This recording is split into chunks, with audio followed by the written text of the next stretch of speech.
All right. What's up, man? It's been a while, like a month, huh? Yeah, it's been a while. Hey, I feel better. Holidays. We got something cool today. Yeah.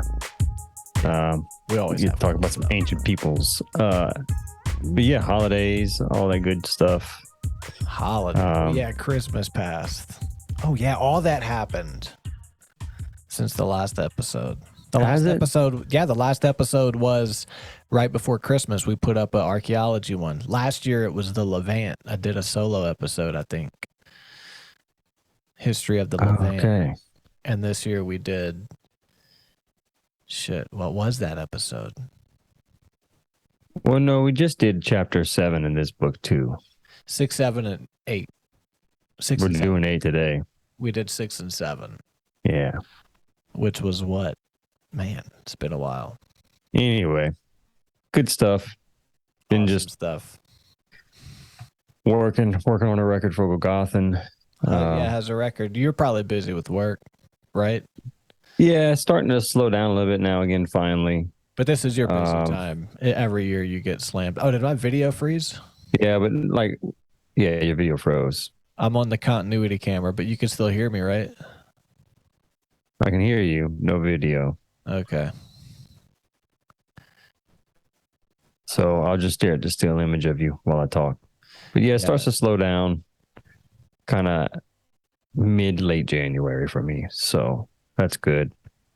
But also ramping up. Got a baby coming very soon, March 1st.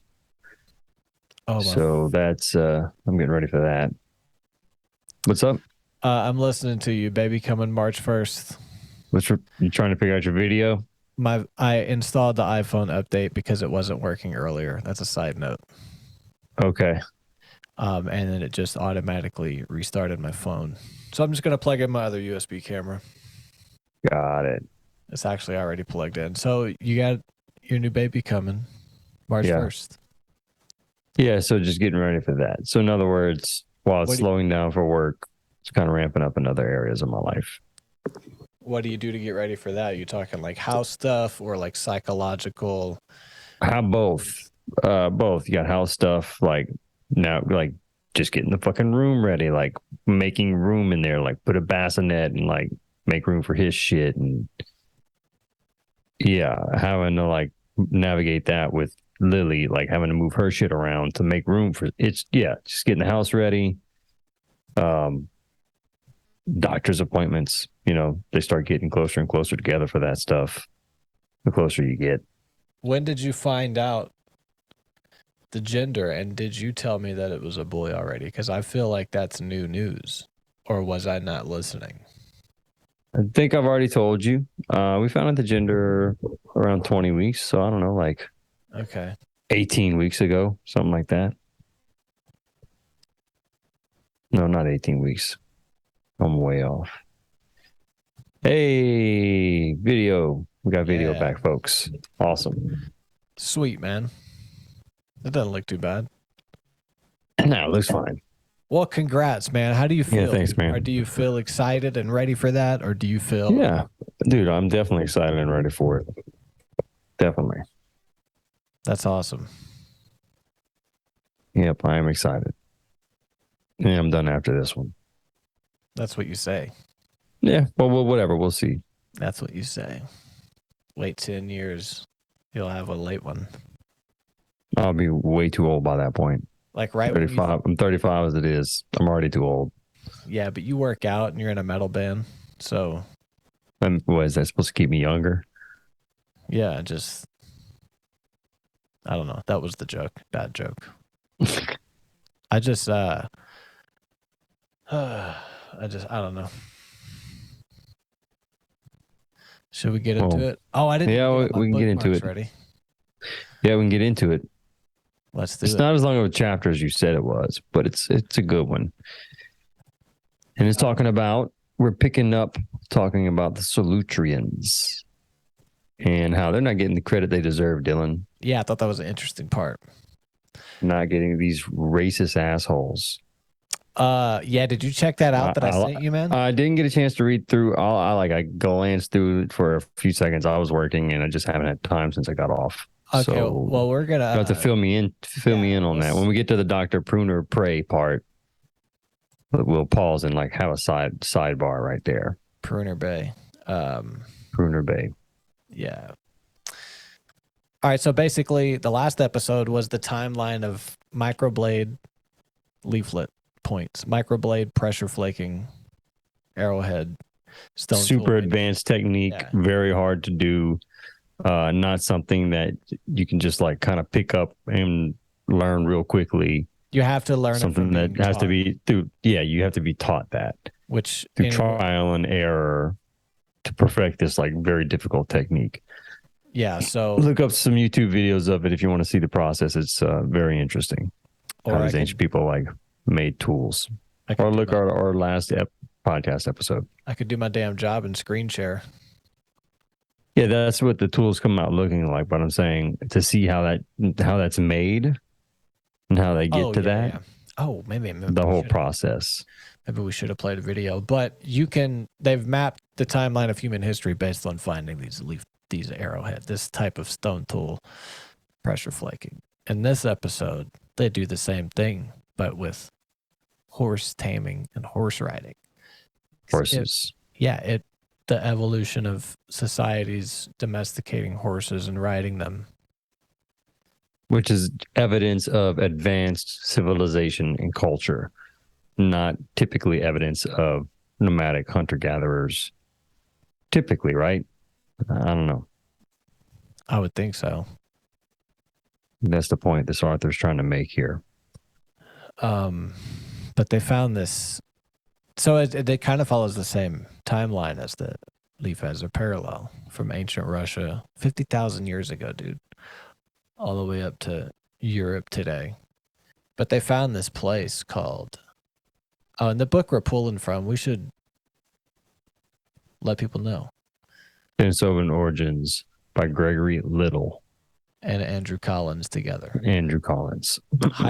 Subtitle, Hybrid Humans, Göbekli Tepe, and the Genesis of the Giants of Ancient America.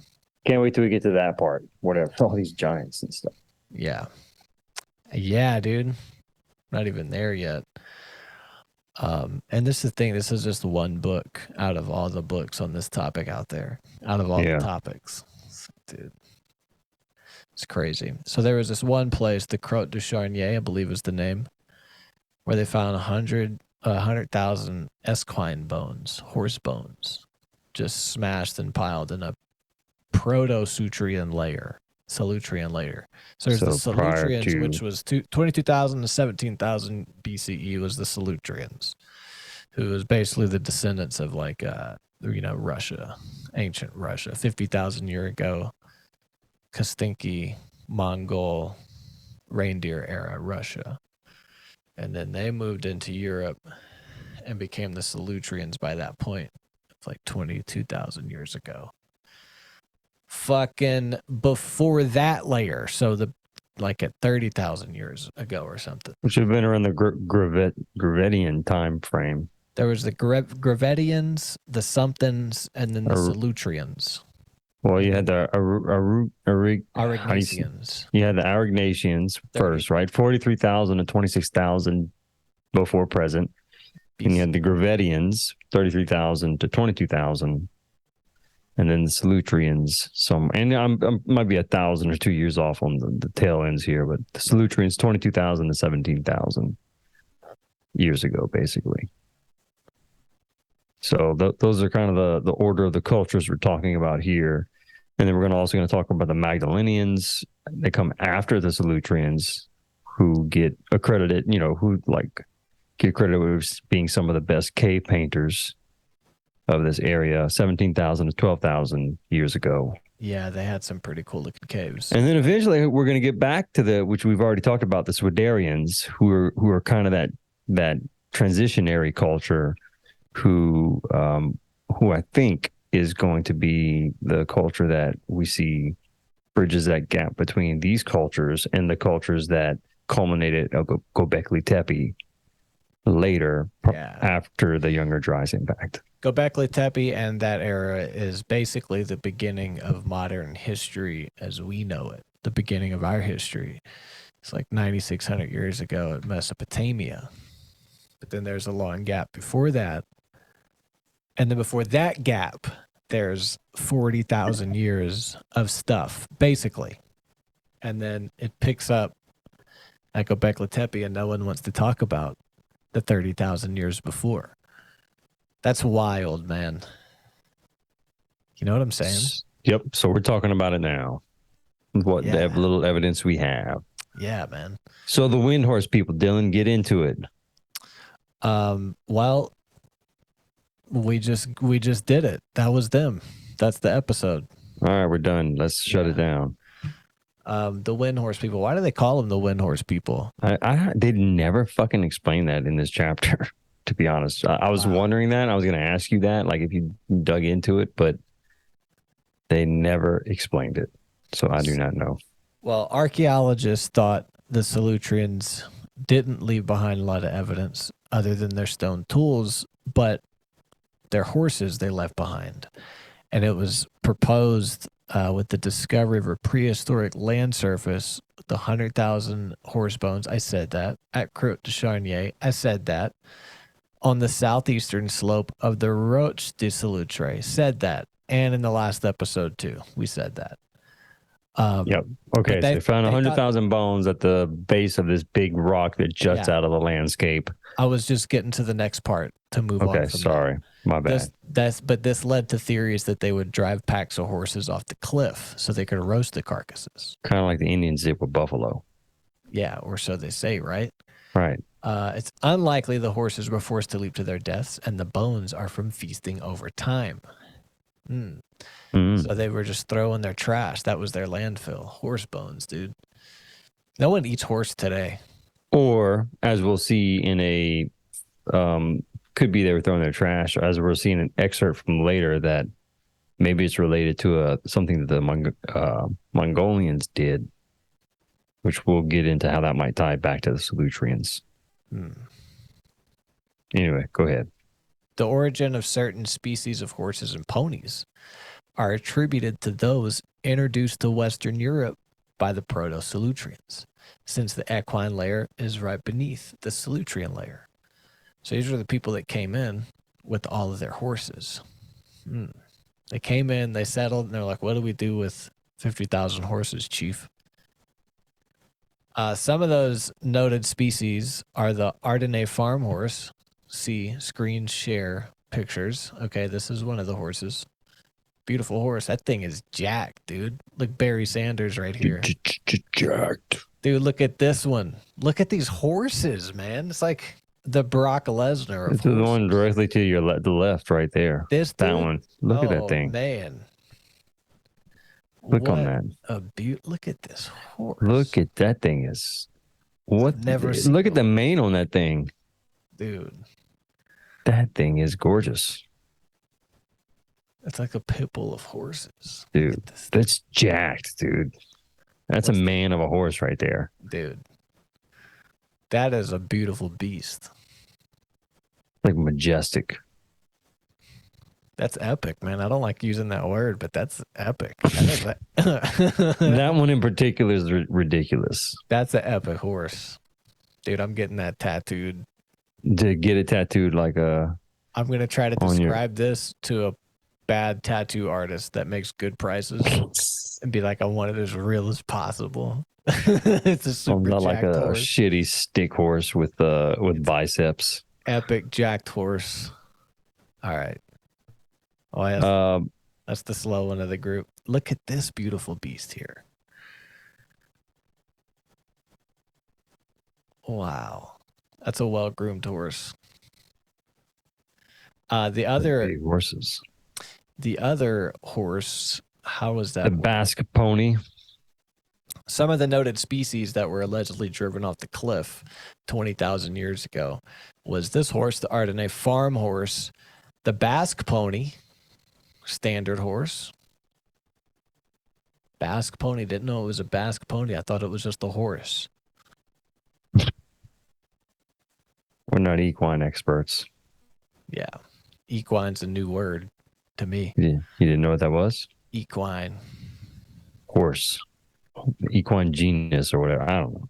Dude, they need to name, somebody needs to, I might not want to talk about this idea I just had, but if I was, you know, able to launch a lifestyle brand, I'd launch a wine and I would call it Equine, like IKH wine, and the logo would be a horse, and you wouldn't get it right away. You would just think it's beautiful and cheap. And then after 2 glasses, you'd be like, oh my God, Equine, it's horses.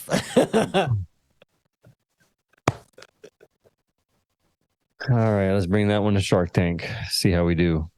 Equine, dude. So that's a pretty standard. And the third one is the, what is this? Camargue riding impact pony. Hey man, look, dude, this is just a theory, but they came across the continent after 40,000 years of traveling, and they settled at this beautiful rock, and they knew they weren't going anywhere. They couldn't feed all the horses. The 3 horses that died at the cliff are all horses you would need to travel, you know? So you think they just killed them after they got there from traveling? I don't. Yeah. They got these things loaded down, pulling trailers. They got these things carrying people and royalty and other packs and water, and they're eating them.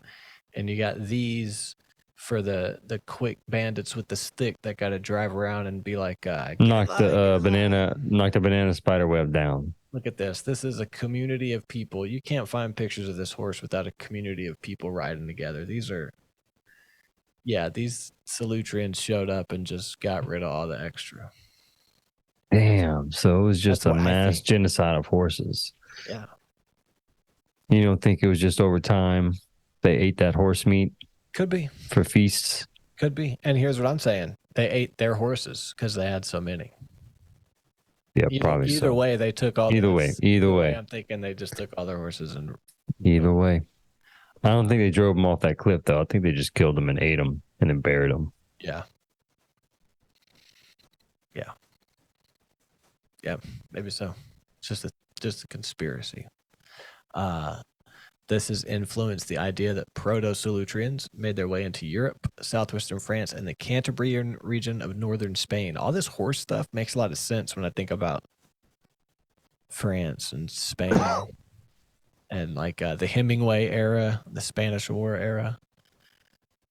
Because I never realized Spain was right there until within the last year I looked at it on a map. Wait, you didn't realize it was right there in Europe?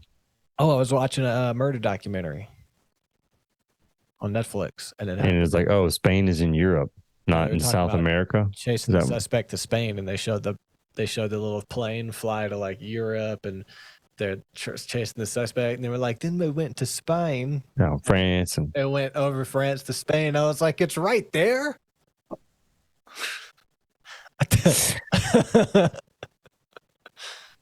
Come to us, people. We're your most reliable source of information. Hey, man. I looked into it.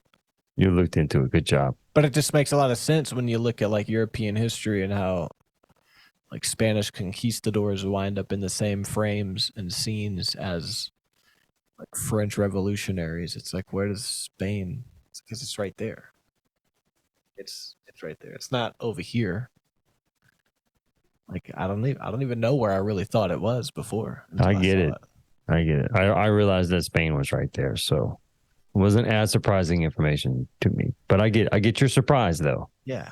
Like it gets how you could see it might be somewhere else. So it's no problem, Dillon. Thanks, man. Therefore, these horse riders seem to be Tartar or Turkic or Mongolian, whose home is far to the east in Kazakhstan. According to author James C. Southall, present-day Kyrgyz or Cossacks burn hecatombs of animals, horses consumed during funeral repasts, in proportion to the rank of the deceased. So if you're high-ranked, they burn a lot of horses. So you see what I'm saying? Like maybe this has to do with those horse bones could have to do with that ritual. Yep, probably so. But what do you think they did with all their horses they had when they showed up, though? Do you think that they killed them over time? It was an accumulation of horses over time. I mean, assuming they rolled in on a bunch of horses anyway. Maybe they had, I don't know. James C. Southall, he said, upon examining the skulls found at the Roche de Salutre, which is where all the horse bones were, Dr. Pruner Bay referred them to a Mongoloid race. Okay, so James C. Southall said that Dr. Pruner Bay said they were a Mongoloid race. Was this the metropolis of a Tartar tribe, which have mustered up to 300,000 cavalry at one point, dude? The Tartar tribe, that's a big army. It was a big Mongol army. So basically Genghis marching Khan. across, a Mongol army from the far east marching across Europe, basically. Yeah, so it's like the path of that. So I looked in the Dr. Pruner Bay because I wanted pictures. First of all, I don't get that part. So can you explain this to me? It says right after that, the Dr. Pruner Bay in question is Franz Ignaz Pruner. Why did he go by Dr. Pruner Bay? I don't know. Okay. Anyway, carry on. I don't know. I did know that his name was a little different. Here's his Wikipedia. Known as Pruner Day during his stay in Egypt.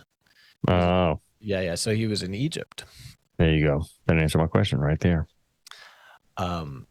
He studied medicine in Munich and then took part in a scientific expedition to Egypt. So I wanted to find these skulls that Pruner Bay was talking about because apparently this is a big part of the book. You know? Well, they showed it in the book. They showed like 3 different skulls. Yeah. Yeah. Okay. So they have that in the book. I just thought I could find like more, like the site, just more. Oh. You know. Yeah. So I just found his Wikipedia page and it struck me. I was reading about him, and it said opinion about Negroid race as a whole section. So I thought, well, that's odd that this guy would be notable enough about like his scientific anthropological opinions on the Negroid race. Right. You know? So it says here on his Wikipedia, so this is like right where my antennas went up. So this is where it goes a little sideways. So Pruner studied the racial structure of Negroes in Egypt. In a book which he wrote in 1846, he claimed that Negro blood had a negative influence on the Egyptian moral character. What a piece of shit this dude is. Yeah. He published a monograph on Negroes in 1861, which is basically like an extended essay or a book. Well, let's just say like a book. He claimed that the main feature of the Negro skeleton is prognatism. And prognatism is like the jaw structure. Let me click on that. There we go. Maxillary prognatism is where your upper teeth part, it goes longer. And mandibular is where your chin goes longer. Got it. Right. So this is what he used to describe an entire race of people. Yeah. He claimed Negroes' relation to the ape. He also claimed that Negroes had similar brains to apes and that Negroes have a short and big toe, which is a character which connects the Negroes to close apes. So I was like, what the frick? What the fuck is wrong with this dude? Yeah. So then I remembered about a conspiracy that I had heard, probably listening to Sam Tripoli's show or something. It was a good one about Charles Darwin and the theory of the survival of the fittest thing. Mm-hmm. Is white supremacist, and it was propped up by the state as the science to be, all the philosophers and everybody, and this new theory that explains everything. And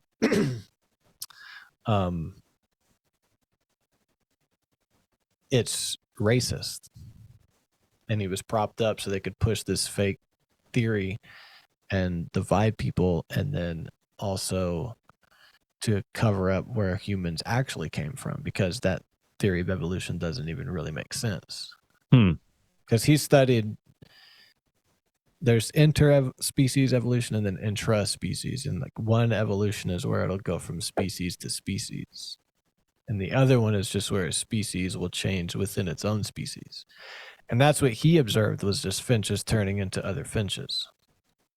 It wasn't a frog turning into alligator. Yeah. Or an alligator into a bird. And we don't find that evidence anywhere.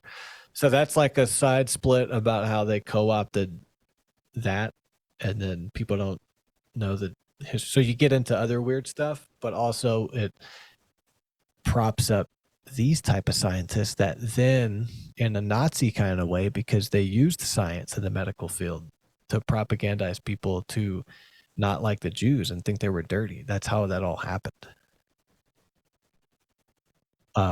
They literally had like medical classes in the colleges that trained. There's a documentary on Netflix that goes through all this. Their medical training stuff was propagandized. They showed on one of their videos to the students training for medical stuff, medical college. This is so insane. They showed on the screen how you kill cancer, about like zapping it. And the cancer was Jews. Oh my God. The zapping was German soldiers, Germans. What the fuck? So they presented all their science in this racially divisive way to achieve a really evil end. Do you know what I'm saying? That's horrible. So that's basically the crux of this conspiracy that I thought of when I read this shit about Pruner Bay, who's claiming that these are mongoloid skulls at the Rocs des Salutres cave in France.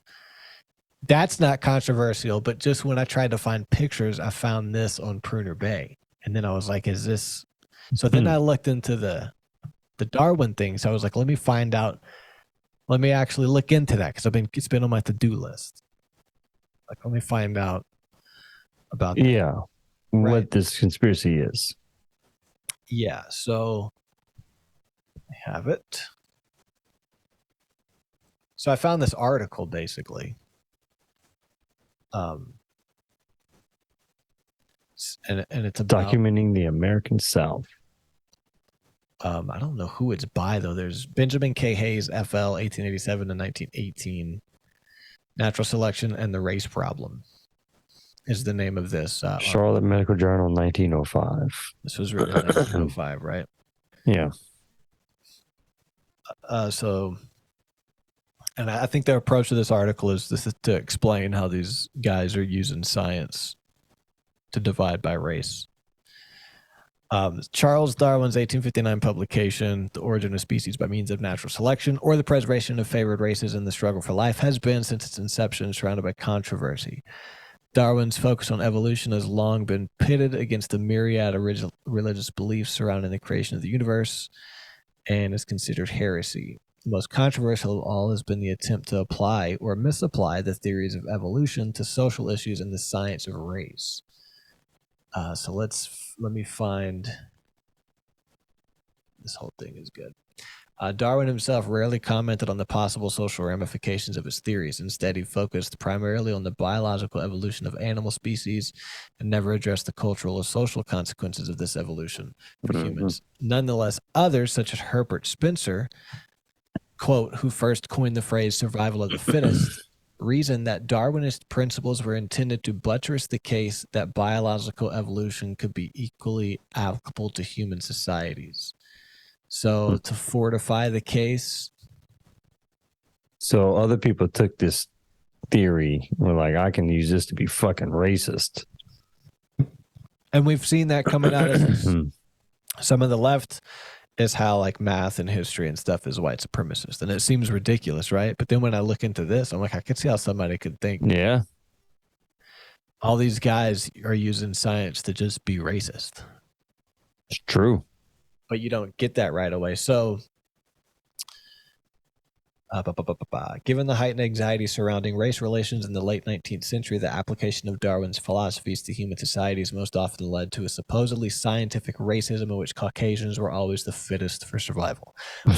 One of the many attempts to use a form of social Darwinism to rank the racists was published by Benjamin K. Hayes.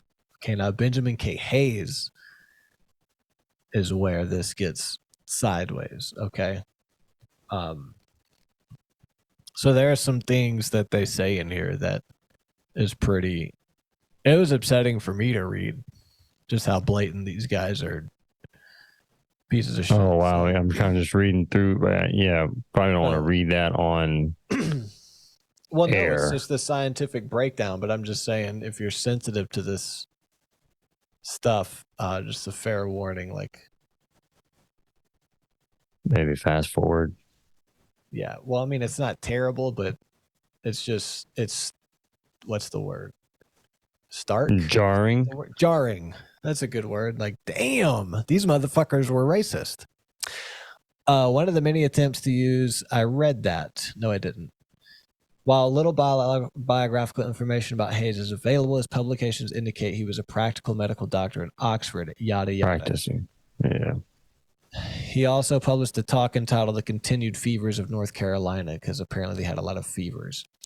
Okay, Hayes begins natural selection and the race problem, something he wrote or something, by alleging that, quote, in a scientific discussion, prejudice can have no place. He claims that he approaches the issue not as a moralist, but rather by seeking to examine the conditions as they are and to account for them by natural causes. So he's already priming it. Crediting Darwin's Origin of Species with calling forth the greatest intellectual contest the world has known, Hayes attempts a clear application of the law of evolution to the two races. He begins by summarizing the key points of Darwin's theories. No species can go on reproducing itself without finding some natural check upon its growth, and the best adapted to its environment will pass down its superior traits. Hayes argues that if we accept the theory, and I without reservation do accept it, that all animal life descended from a few primitive forms, we are able to trace step by step every state in the development of the higher forms of life. Extending this theory further, he alleges that there is a certain point at which races and nations have seemed grown. They pass into a lethargy or decadent period, and from this they never advance. In Hayes' opinion, the African had reached that state of lethargy. At the dawn of history, he was fully developed, and during the past 3,000 years, he has not made one step of progress. Hayes argues, the fuck? Yeah, dude. Hayes argues that, quote, the superiority of the American Negro to his African brother, who is a savage and a cannibal, is due to slavery, as, quote, the present attainment of the American Negro has been solely the result of his close personal contact with the white man. Yeah, these motherfuckers were racist. Can you believe that shit? And this is what Darwin. This is state sponsored. This is what Darwin's theory of evolution did. It's like you know what I'm saying? Well, this is. And it's standard. That's pretty jarring. It's standard. Like, this is what everybody believes. It's just Darwin's theory, hands down. But, like, how does that prime your mind to then receive? It opens up a whole new world of thinking, because in this very fundamental way, everybody's been primed to operate with this in the subconscious. But the whole time, this is who these guys are. Severe racist. Their goal is to dehumanize. But I don't think Darwin was necessarily a racist, but this dude, Benjamin Hayes, it gets deeper. Certainly a racist. It gets deeper. It talks about power, and that's what I really wanted to. Dude, listen to this. Using an analogy to further emphasize the supposed and required. Okay, this is the subservience paragraph. Let me just read it, man. Claiming that the Negro has been domesticated, Hayes goes on to question whether or not African American can become an integral part of an Anglo-American civilization. He claims Anglo-Saxons have been successful in dealing with the many barriers to development which nature had placed. He notes that this success is not without downfall, as good citizens, good neighbors, kind fathers, and faithful friends may nonetheless feel no moral constraint in regards to those perceived as competitors. So he basically described like all white people are successful because we're more prone to dealing with the economy and the corporate world, but they place it as like nature. But then he says, listen to how he talks about it. He notes that this success is not without downfall. Like, yeah, but we pay a price. Because good citizens, good neighbors, kind fathers, and faithful friends, because that's what we are, and it's not what they are. Like, it's in this way. Oh my God! You know what I'm saying? You see how it reads? Yes. May nonetheless feel no more constraint. Citing the race as a singular unit, Hayes argues that the black man has never been a competitor, but has always been subservient to the white race. And just so long as he remains subservient, as soon as he becomes a competitor, his fate is I fucked that up. So long as he remains subservient, his position is secure, and as soon as he becomes a competitor, his fate is sealed. What the fuck? Using an analogy to emphasize the supposed and required subservience while furthering the dehumanization of the race, Hayes acknowledges that African Americans can serve masters, a municipality, or a state. And so long as the Negro renders this service, he is protected by the white man as a gardener protects his hothouse plants. My God. And it talks about the way to keep power. It goes above all this, and it's like, this is how you keep power. I get it. I don't want to read this shit no more. Right? I understand. This is where Darwin's theories went. Well, that's very disappointing. We got 1 minute left, so we can pick back up on the book when we end this one, right? Yeah. Here's the last sentence, man. It says, such a downfall for Hayes is inevitable, because like he wanted to see the downfall. He says, the weak has ever been dominated by the strong, and where the strong cannot control, it will destroy. And that seems to describe just the general state of like the prison system and the police system and the law system and all that structure, you know? Yeah, that's true. I didn't expect to find all this. No, this is but like an obviously just horrible fucking reminder of just like the absolute racist roots of this country. Yeah. How racist is this book, though, that we're researching? Yeah. Because, I mean, that scientist, Pruner Bay, who commented on the mongoloid skulls, is putting out the same type of stuff that Hayes guy's is putting out from that same era. That guy's from, like, early 1900s. Not necessarily. How is he putting out the same stuff? His Pruner Bay, the guy who we just looked at. Yeah, because you referred to them a mongoloid race. Is that why you're saying that? No. Earlier I said that was not controversial. I wanted to find pictures, and I found what was controversial. That Pruner Bay guy had. Oh, yeah, with the Negroid race stuff. Yeah, he was known for his knee. All right, so that's when I looked into Darwin. I was like, well, are these guys kind of racist? Well, it doesn't mean this whole book is racist, but yes. Right. There's some racist people in this book, for sure. Yeah, dude. Anyway, it's crazy, man. That is fucking crazy. I could totally see how a weird stumble upon. Yeah, I could see how people. I think what I learned most about looking into this wasn't even human history as per the horses, as much as it was. I could totally see how people would think archaeology is a white supremacist science. Yeah. You know what I'm saying? I could see that, yeah. Like all that stuff that comes from Darwin and any white guy from Germany or whatever in 1905 and 1870. I can see why there's a distrust there. Yeah, get the fuck out of here with your math, your racist math. Einstein, a white guy from the 1700s. I mean, Newton. The fuck out of here with your Newton's law. Like if you're a black person and you feel oppressed, and you know that physics, just the way shit moves in the world, comes from a white dude that was probably super racist, you'd probably not give a shit about physics. Yeah. You know what I'm saying? But like, Yeah. you'd become LeBron James because you would just live your life to defy what people tell you is possible, because physics in your mind is connected to races. Whereas, like, for me, I never thought, like, I don't like Newton. Okay, It's just, yeah.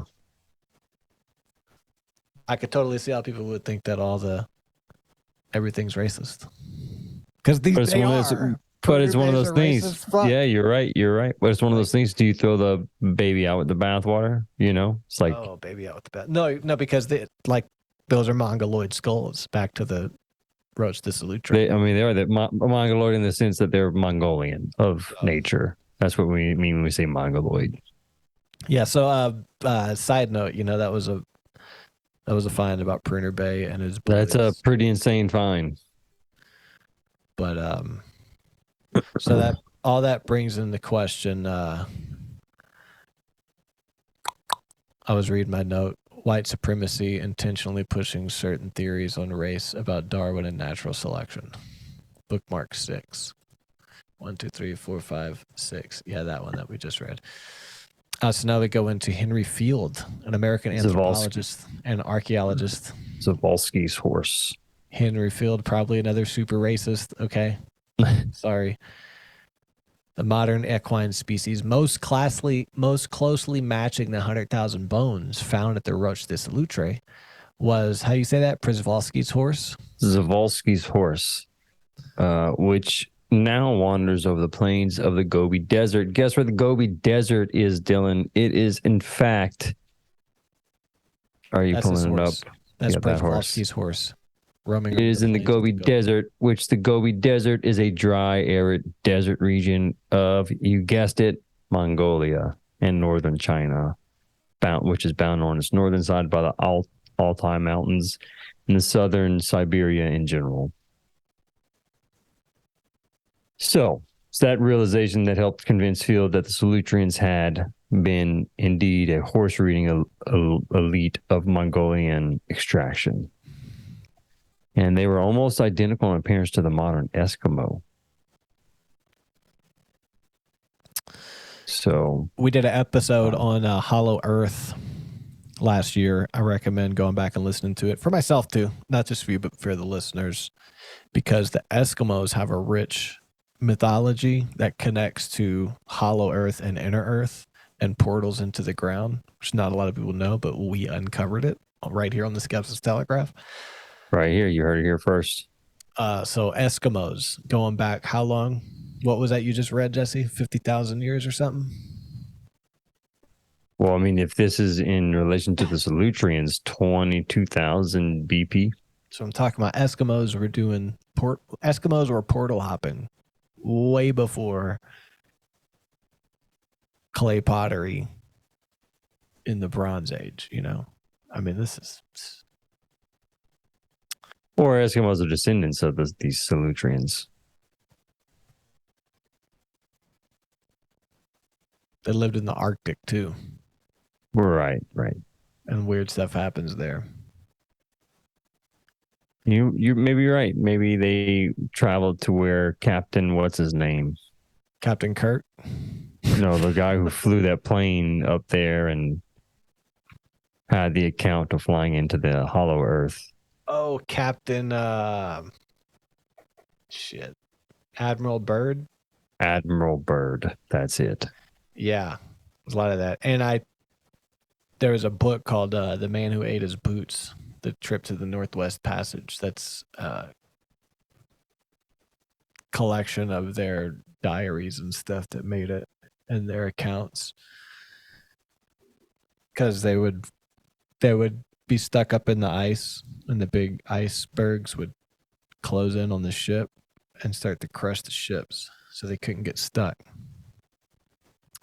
So they couldn't get off the ship because guys would get lost immediately, and you would die from frostbite right away. Jeez, that's so miserable. Yeah. See. And they would eat their boots to try to stay alive. Fuck yeah, just because they're leather. Ugh. And there's a lot of guys, they never found them. They would get off the boat and go, and then they never found the boat again. Oof. Or the icebergs crushed the boat and they fell in the water. and die that way. It's terrible. So Eskimos, brother, Eskimos. So so that's the evidence of why they think the Solutreans actually came from the Far East in Mongolia. Horses? Is that the evidence? No, the evidence is the type of horse, Przevalsky's horse. The fact that they found those 100,000 bones and they were related to that horse, which is a horse that is now found in Mongolia. Right.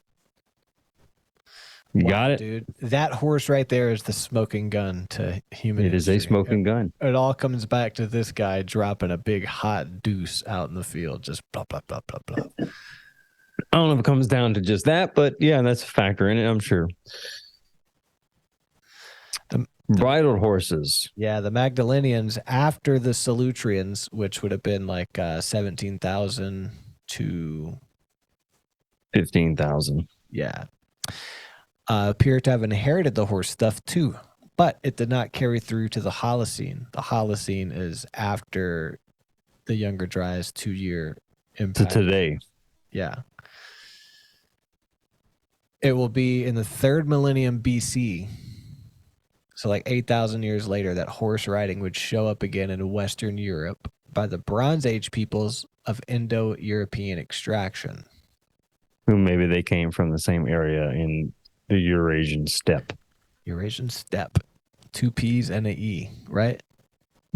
Yep. The Solutreans also produced bone needles with eye holes on them. It wasn't just horses. Bone needles are the 3rd factor that travels the same timeline. Similar to societies in southern Siberia 45 to 30,000 years ago, and eastern Garedians of Kastinki in Russia 35 to 24,000 years ago. Few cultures used these needles, so it's pretty likely that it was directly passed on or something. That's what they said. Yep. Burial of the dead. Solutreans also interred their dead in circular stone graves with 2 slabs like pillars at the head, which reminds me of the 9/11 towers. Let's show a picture of that, Dillon, from the book. I don't even have the book queued up. I'm reading, paraphrase the notes that follow along with what I thought was important. Okay. No, but I got the book right here. There's a rare illustration from the book that is neat. Oh, watch this, dude. Let me figure out how this works. The zoom screen always kind of disappears. Here's the skulls we talked about earlier. The Mongoloid skulls. Whoa. 3 different sets. Whoa. Bigger picture there.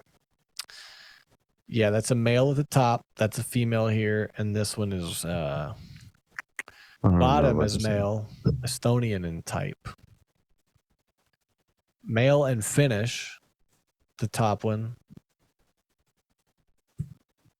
Finnish male, female Finnish, and a fucking male Estonian. So Solutreans were spread out, huh? Yeah, man. All right, now show the burial site. That's the Mongols in a cave. Assuming it's all the Mongols, this is a painting, a gravure painting of Tartar. I mean, when we say Mongols, we're talking about Solutreans, but from the Mongolian area. Yeah. Yeah, they're interring a dead person. There's the bone needles. Bone needles. Look at that, man. I still don't understand. And these were made using those pressure flaking techniques that we were talking about earlier. Right. Look how straight that is, man. Those are nice. So just more, all of this is just pointing to more evidence of advanced civilization. And the same one. Yeah. And carried traditions handed down over thousands and thousands of years. Anyway, so this is the burial structure that we were talking about earlier. They wouldn't see something like this, according to the book, again for 12,000 years. Marauding hordes. Yeah, individual burials for like individual folks they wouldn't see for a while after this.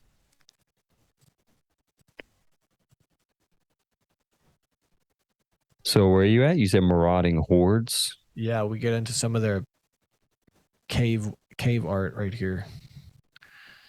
To understand why prehistorians failed to accept the Roche de Salute graves as evidence of high culture among the Salutrians and instead attributed them to the pre-existing Aurignacian population, they're not giving credit to the Salutrians. We have to understand the reaction at the time to growing claims that the Salutrians were horse-riding invaders of Tartar or Mongolia, because people didn't like that. In the West, the conquest of much of Eurasia by the Mongolians under leaders like Genghis Khan and Kublai Khan during the medieval period was seen as the actions of bloodthirsty barbarians who brought nothing but bloodshed, torment, and suppression to the civilized cultures of the ancient world. So knowledge that the Salutrians might themselves have been either Tartar or Mongolian extraction is not greeted kindly. Yada yada. It's considered that with the eventual disappearance of the Salutrians, 15,000 BCE, the way was cleared for extraordinary painted cave art from the Magdalenian culture. Magdalenians. These racist bastards. And this right here is from the Lascaux Cave. Pretty beautiful, if you ask me. I'm not seeing it. Oh, I'm not screen sharing it.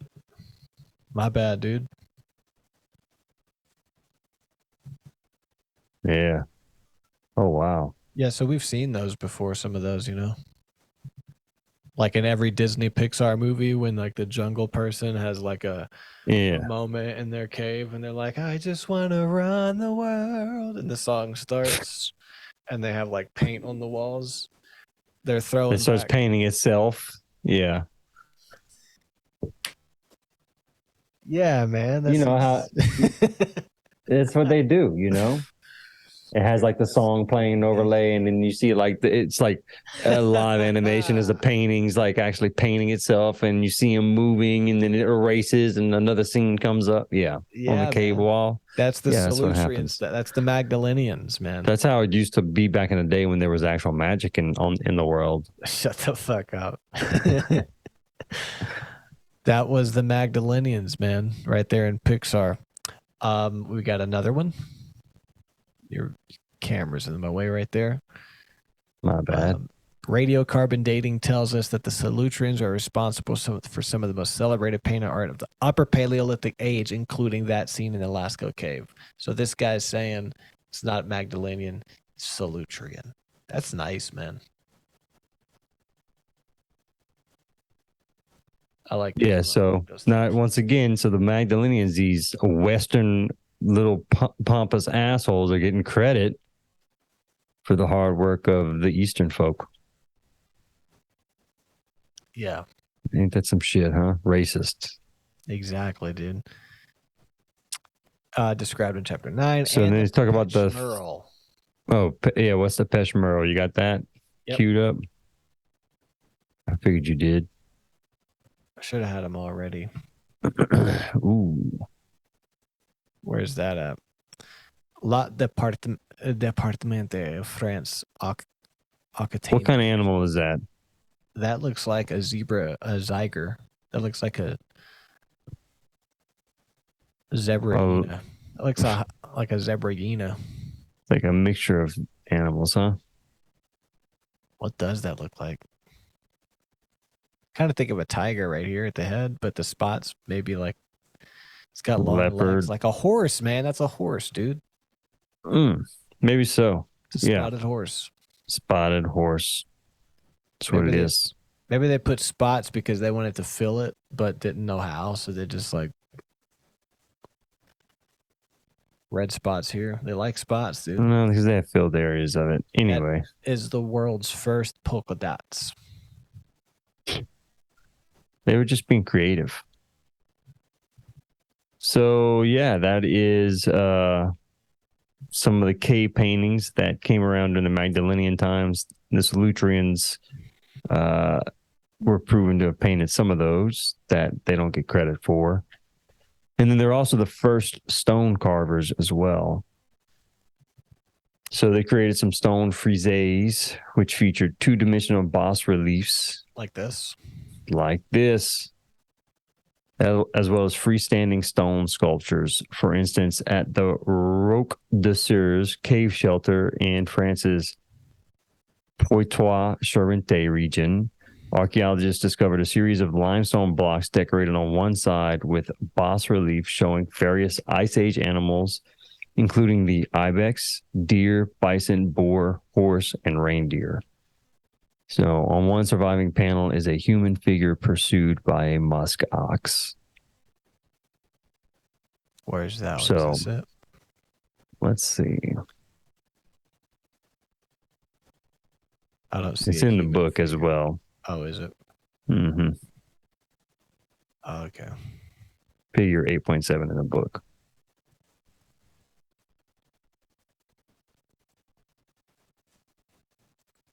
That's it. That is it. It looks pretty zoomed in. Like their picture looks zoomed in. Yeah, it is. Pictures in the book are kind of shit, so yeah. I don't blame you for using internet pictures. Yeah.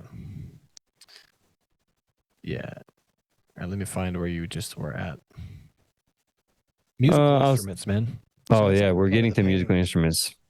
Bone whistle. Jesse, you like to play that bone whistle, don't you? Whatever, gay boy. So yeah, the Solutreans were apparently known musicians, and then it goes on to talk about how actually all of these ancient cultures had ties in music. Had some instruments. But yeah, all had instruments and shit. But the Solutreans had a wider variety of instruments and a larger number of instruments being used. That's why my theory was that the Solutreans were actually black people, and that was the first time they invented blues and jazz, because that's when they were like, "No, I'm not playing a bone whistle." And then they started inventing, like they invented. So then they invented bull roarers. Yeah. Lithophones. What the fuck's a lithophone? It's a drum, dude. Watch this. Get out of my way, you fucking Zoom menu. Jesus. Lithophone is basically a drum. What the fuck just happened? I'm trying to use hotkeys while screen sharing. I'm too advanced. A lithophone is basically a drum. It's like you hit it with the mallet. Yeah. Whatever that's called. Anyway, they did this. There's evidence the Solutreans created lithophones in environments where a large number of people might have been able to congregate in surrounding chambers, suggesting that the employment of sound was in some instances communal in nature. So they were partying with music way back in the Stone Age. Yeah. I mean, these lithophones right here that you can see, they're... I mean, look at this. That's pretty neat. It's just straight up big rocks. Can you imagine like walking out of your village? You're the lithophone. Yeah. You're the lithophonist, and you have a show that night down at the... Dude, how fucking sick would that be? Well, like if it's 8 miles, if it's an 8-mile hike to the Roche de Solutre for like a ceremony, and you got 20 rocks. You got a 20-piece kit you got to play that night. Yeah, I mean, back to the magic they had back then, he probably would just use that 3-pronged device that Thoth talks about in his tablets. Yeah, and just carried them, like levitated them there. He just used sound. But the Eternals, dude, we gotta watch that and talk about it because it brings up a lot. It's pretty wild. It's a good movie too. All right, well, I'll have to watch it. It's pretty wild. So that's a lithophone, but musical instruments have been around since the Denisovans and Neanderthals. 50,000 years ago. 50,000 to 40,000 years ago, dude. And were used also by the Aurignacians and Gravettians 45,000 to 22,000 years ago. There was a noticeable increase in the variety and number of instruments being used during the Solutrean period. So maybe shelters like Roque de Surs were locations where communal ceremonies and other forms of ritual practices took place involving the use of both the human voice and manufactured sound. Incredible. I'd like to do that. I bet that sounds incredible. More boss relief stones. More boss relief stones. Some more evidence. This is a bull roarer. I think it's the thing you put in your tongue or something. Up in your mouth. Actually looks like a turkey call. A boss I used to work for as an electrician, I don't know why, but he was like taking me in and showing me everything, and it was on an army base in Austin. He was like bringing me to like private areas and it's like training me. They offered me like a college scholarship for electric work. You said, no way, Jose. Yeah, once it started getting serious, I was like, I'm not your guy. Don't waste all that money on me. I'm gonna go somewhere else. But this guy, he was like a super intense guy. He was like the foreman next. He was like 49% owner, basically. Wow. But he would fuck with you. He was like this Texas kind of guy. It was crazy. But I was riding in his work truck and we were driving around Fort Hood going somewhere. And it's all just country roads, so there's no radio. And he's like, something about a turkey call, but he pulls a turkey call out. And it looks like this, but like it's a plastic piece. And he's like, puts it up in the roof of his mouth and he starts blasting the turkey call in the truck, asking me what I think about it. What do you think about turkey calls? You go hunting? You ever something like this? It was just everything was like this really weird challenge to see how you responded. Yeah. Or how manly are you? Yeah. Yeah. And they had me picking up trash all day in this like remodeled school they were turning into a comm center. I don't know why. Like nobody ever like taught me to do nothing. They just decided I sucked and was like, go literally pick up trash all day. So I was on my phone a lot because there was no more trash. And I got called over and the dude, he was like 50 with like a beard. He was intimidating, you know? And then it was him. He called me over and then two contractors were there. And he like army roasted me like this. And was like, if I find out you're on your phone again, I will personally terminate your ass. It's like in my face. And I was shocked, dude. It was just so unnecessary. All this bullshit. Because of fucking phone and picking up trash. But this looked like a turkey call. And it reminds me of that guy. Oh, okay. I will terminate your ass. Personally. Fucking weird, man.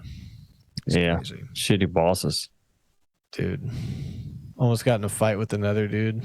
They had to break us up. I told him to like shut the fuck up or something. He was being a dick.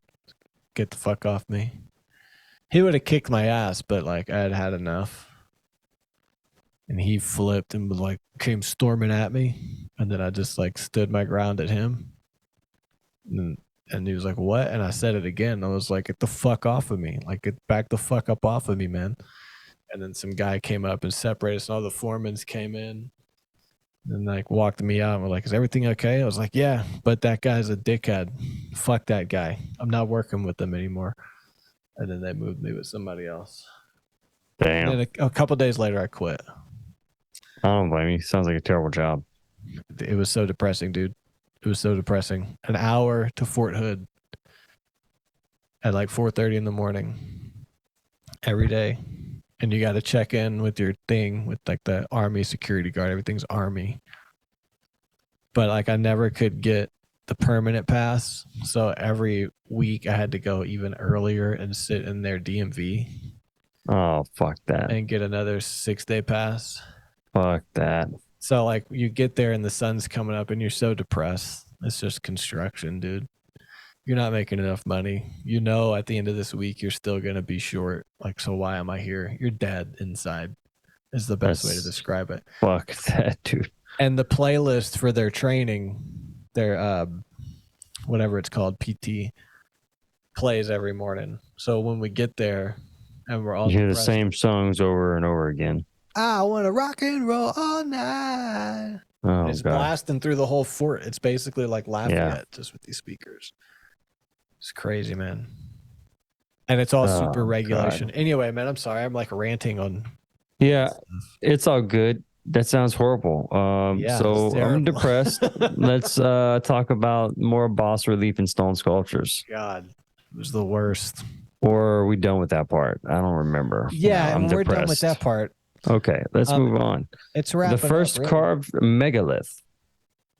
Thought that was interesting. Yeah. What's that? Cueva del Papalo. Oh no, these are more rock carvings. No, we're talking about the first carved megalith. Oh yeah, more. Yeah, we're not you there want to yet. talk about? Yeah, more bas relief and stone sculptures. I do have a couple. There's Abri de la Shari Alcavan. Can you read these names while I pull up my bookmark? Abri de la Cher Alcavan. That's this one. Where's that at? Malthiers in France's Department of Charente. Almost certainly Solutrean in age. Almost certainly. Yeah, so more horses and stuff. They loved their horses. Love them horses. And then they drove them off a cliff and roasted the carcasses. They didn't drive them off a cliff. We've already discussed that. Anyway. There's Cueva del Papala. I was just showing that. Can you read those details? Cueva del what?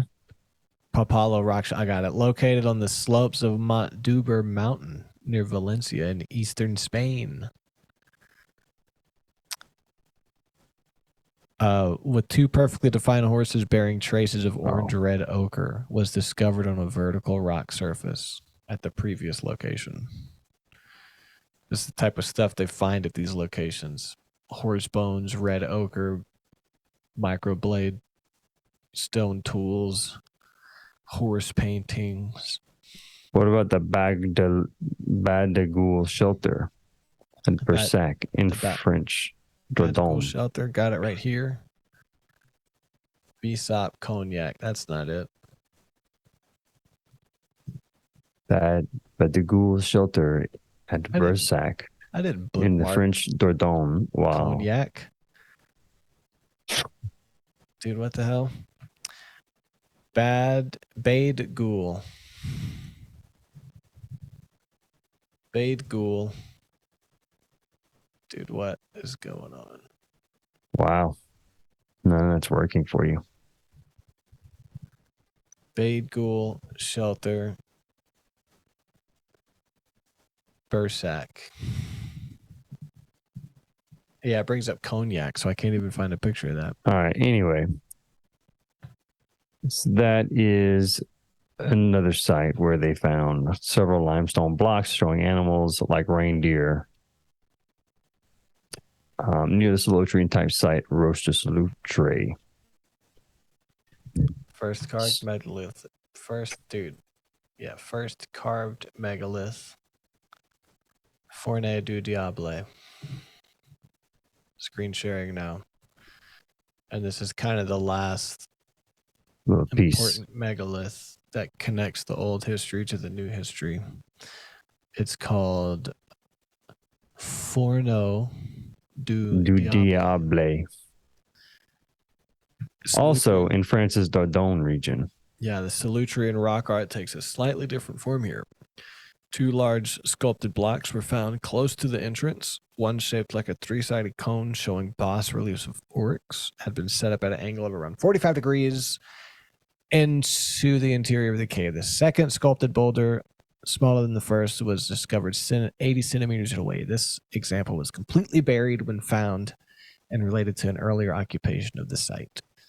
The larger of the two boulders, which dates to 15,000 BCE, really was purposely erected, then it becomes the earliest known example of a carved megalith, or menhir, anywhere in the world. Indeed, other than examples of masboth, which are small standing pillars seen inside communal rooms at sites in the Negev highlands of southern Israel, and dating to 11,000 BCE, nothing similar to either the Solutrean rock frieze enclosures or the Forno du Diable sculpted stones would again be seen until the creation of the first stone enclosures at Göbekli Tepe in southern Anatolia, or Turkey, some 5,500 years later. So there's big gaps of time in between some of these similarities, and that's what mainstream uses to say, nah, it's all independent and not connected.